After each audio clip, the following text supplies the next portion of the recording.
Hi there.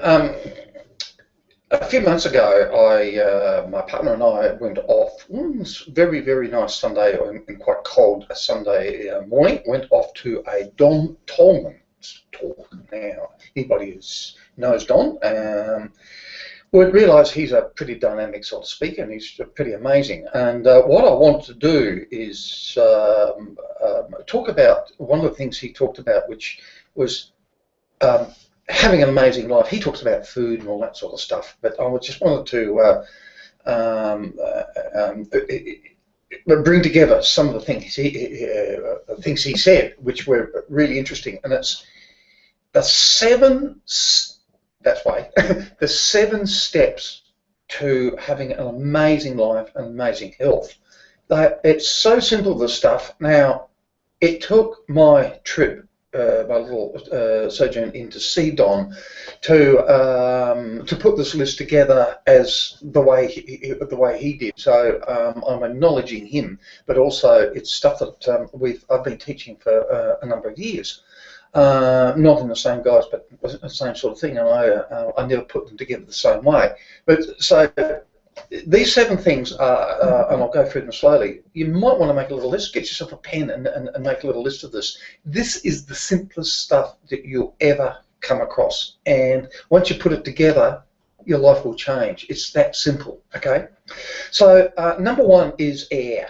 You know, we breathe the damn stuff. It's there all the time. We go outside and we're breathing it, and if we're in a toxic office or something, we're breathing it, and through air conditioners and that sort of stuff. We go on an aircraft, we're breathing it. Not the nicest air in the world, but we're still breathing it.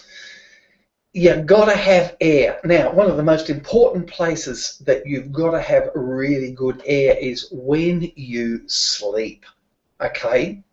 You have very little to do that you can do about it when you're asleep, because you're asleep. You can't smell much.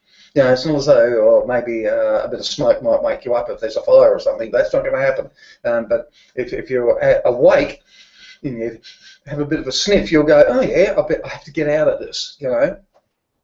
So, number 1 is never sleep with an air conditioner on. So many people do, and yes, if you're in a motel or hotel room or something like that, often you've got to. If you can open a window and let fresh air in, I don't care if it's winter time or summertime, you owe it to yourself to have really good air. Can I open the windows? If need be, rather than the air conditioner, put a ceiling fan on, or put a fan on in the room to circulate the air if you think you need to do that. Okay. Number 2 is water. Drink plenty of water, and the water we're talking about is around about 2 litres per day. Now, it's interesting that tests have been done now. A lot of people who are overweight, in other words, obese, are dehydrated. Okay? They don't drink enough water. They eat a lot of food, probably maybe addicted to sugar and all that sort of stuff, and they don't follow it up with this stuff here, which is water. And that water needs to be as crystal clear as you can get it. Okay, number 3 is sunshine, okay? With sunshine, get out into the sunshine. You don't have to be doing anything particularly. You could just be walking. And I'll put all these together in a minute. But you know, the most important thing about sunshine is don't put on sunscreen. It's got dastardly chemicals in it. Yes, you might think it's working. We don't know. Tests are now being done all over the world, and people are saying, and these tests are starting to indicate that that sunscreen you're putting on, yes, it might stop you burning. It's not necessarily stopping some of the more, you know, the cancers and carcinomas and those sorts of things. So, if you need to cover up from the sun, have a long sleeve shirt, put a hat on. Yeah, if your snoz is out, put some zinc cream on it or something. And sometimes, yes, you might need sunscreen. Don't put it on all the time. It means some part of it, if you put that sunscreen on, some part of your system has to deal with that. Usually it's your liver, okay? It's toxic. It's not good for you, you know. The other thing about sunshine, it moves into your visual cortex, okay? And it's where your timing is. And you should also be careful of wearing sunglasses, especially in the early morning. I go for a walk in the morning and there's people walking along as the sun's coming up and they've got bloody sunglasses on. Take them off. Allow your system to bring in the first part of the day and the sunshine and all that sort of stuff. You know, by all means, put your sunglasses on later when you're driving or something like that. If it's glary, by all means. Personally, I don't use them at all. But you can. Now, the other thing about sunshine is it's good for vitamin D. Vitamin D, what does that do? And you might need take some vitamin tablets if you live in a place where you don't get a lot of sunshine. But it's good for your heart. It stops heart attack. You know, just going out in the sun can save you from having a heart attack. How simple is that? Okay. The next one, number 4, is walking. Go for a walk each day. It's pretty simple stuff. If you can, 45 to 60 minutes a day. Now, that walk includes maybe in the morning you go for a walk, 30 minutes or something, or 45 minutes or something. The walk to the car, the walk from the car to work. You count them all together, yeah, it's all good stuff, you know. Now, when we go for a walk, we're actually using muscles and it's breathing and it's pumping stuff through us. Our peristaltic system is working. Various parts of our peristaltic system are working. There's more than one. It's not only in the digestive system. There's also a peristaltic system with our kidneys. You know, that's the movement, actually moving things through our body. It's good stuff. We need to do this, okay? And that's what walking does. Okay, the other thing that walking does, it's good for your emotions. I don't know if you've ever been in the situation where you've been wandering around the streets, been at work, you know, and or even wandering around the streets and you've been thinking about stuff or going for a walk, and after you get back from a walk, all those worries, all that emotional stuff seems to have cleared away. Yeah, I know, going to the gym does it, and you know, running and that sort of stuff does it. So does walking. Okay. Now, if you are in a stressful situation, say you're having a bit of there's a partner or someone at work or something like that, and you're emotionally in a place which is a bit ordinary, walk out of the building, go for a walk around the building once or twice or something, and then go back in, and you test it. You see how different you'll feel when you get back in. The next thing is whole food. 1, 2, 3, 4, 5. Number 5, step number 5 is eat whole food. Okay, whole food being vegetables, fruit, maybe a bit of meat, not too much, but mostly vegetables and fruit. Not processed. That doesn't include bread. Okay.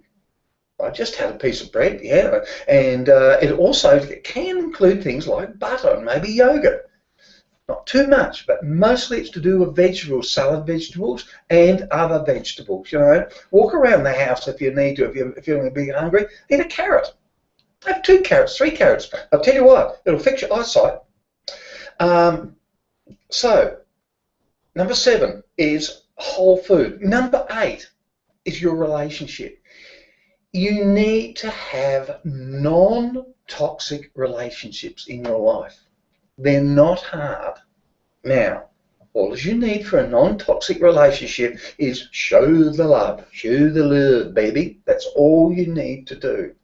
You think of other people, think of yourself, and if there's something that's happening you don't like, you might point it out to the other person, or you might just say, I'm going to walk away from this relationship or this particular conversation. Okay? Express your love. Express how you feel about other people. Tell them they mean a lot to you.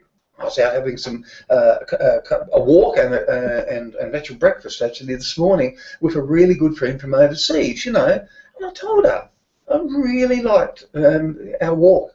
It gave me a lot, you know, it made me feel good, and it made her feel good. She said, thank you. Yeah, me too, you know. So express it, and that means give someone a hug, give them a hug, you know. If it means smiling or talking or just talking to people. It could be, I'll have a coffee with someone.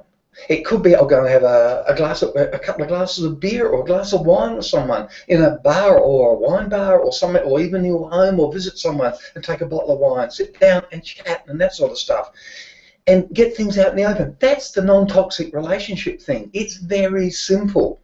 Okay. Now, the last one, step number 7, is passion. Passion is, I don't know, so many people that I talk to in my psychic business come in and the thing they're looking for is passion. They don't know it. They're looking for something. They're looking to get out of their rut.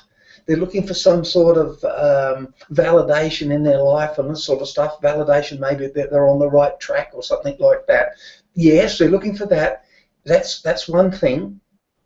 But most of all, they're looking for passion. And that passion is just so easy to go and find. Now, often, I'll say to you, come and see me. Have a chat about it. That's okay.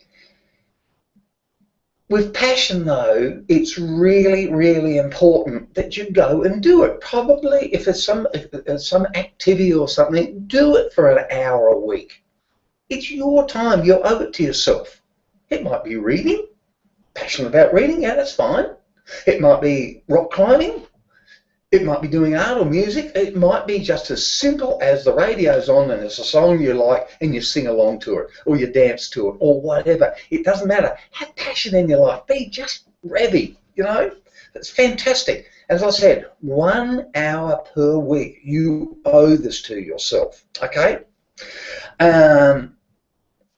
When we have passion, it goes into our whole body, okay? It's simple stuff. Now, with these steps, these 7 steps, that's air, water, sunshine, walking, whole food, non-toxic, and passion. Isn't that interesting how they overlap each other? Guess what? When you're out in the sunshine and you're walking and you take one of these things, a bottle of water, you're coming 4 of them straight away. Take a carrot stick with you, or a couple of carrot sticks and a carrot stick and some celery, and you're munching that along the way. You're halfway there. How simple is this? And while you're on the way, someone walks past you and you smile at them. Not only even say good morning, and not only does that send something nice to them that, oh, that's good, and they usually say hello back. From the people who don't say hello back in the mornings when I go for a walk are the people who are hiding behind sunglasses. They don't want to see anybody. Say good morning, they go, It's not rocket science's stuff, Now, you can also be passionate about your walking. I go for a walk, yes, and load all the stuff up together and away you go, Do every one of these things every day. Duh. How simple is that, okay? That's your lot. So, now, I'm just going to put a little ad in for also. Look, hop on the links associated for this if you're interested. All this stuff is going to be covered in my next retreat in Bali. It's a 10-day retreat. I just wanted to tell you about it quickly. It's a 10-day retreat. Have a look. Go to the site. Go to Andrew Warnes, www.andrewwarnes.com/retreats, and have a look at it. There's a couple of pages you can click on there and have a look at it. It's really good stuff. We cover all this stuff. And the 10 days that you're on your retreat, you cover all these things. They become very important. You will eat whole food. You will be in a environment of non-toxic relationships. You'll find your passions come out. It might be a passion for anything like meditation or something like that, or just linking up with people and that sort of thing. It might even be one of the aspects of it is the cultural aspect of this retreat, where we go and visit a very poor village. And it might be just hanging out with these people in the village and giving a bag of rice, which is what we do. Things like that, you can get passionate about that, and boy, it goes right into your heart. So I'm just going to leave that bit with you. Thank you very much for listening, and I'll see you next time, which will be very, very soon.